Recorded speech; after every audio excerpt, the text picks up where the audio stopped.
emulated them in every action. He had many skills. He was almost as good at tracking as Snorri, and he could handle a sword with the best of them. Hakon and Knut had taken to aiding Snorri with his training. They were my oldest friends and the ones I trusted the most. This would be his last winter in my home. Come the spring, he would join the warriors in the warrior hall. We found Lang and his family, or rather we found the remains of Lang and his family.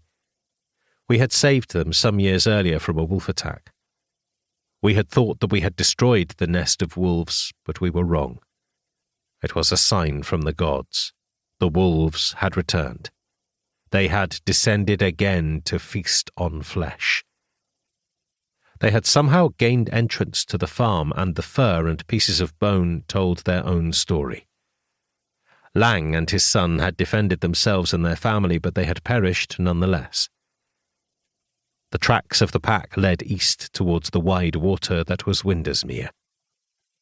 We found no living person between our home and Windersmere.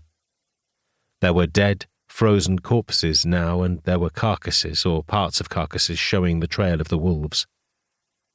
When we reached there, Tostig Red Hair was so cold that he was actually blue. Windar refused to let us leave until we had eaten and warmed through.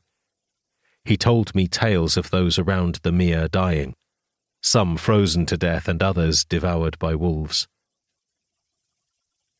When we had warmed through a day later and tried to leave, we were trapped in his hall by a snow flurry for a further 2 days. When the storm abated, we left and headed home.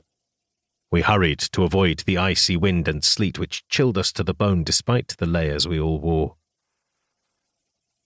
I had no idea if we would survive in our newly conquered home.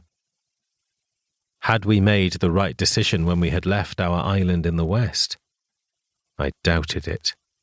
There the winters were gentle and there were no wolves. The gods were playing with me and the Norns were spinning their webs.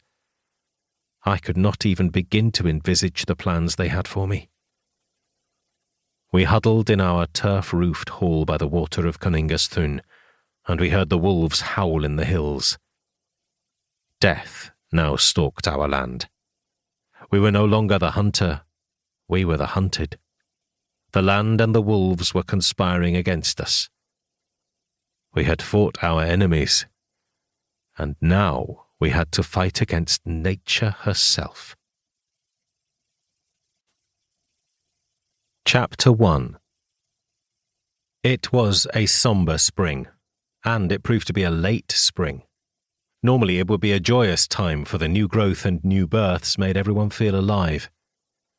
The only animals which had survived were the few that we had kept within our walls, and they were perilously small in number.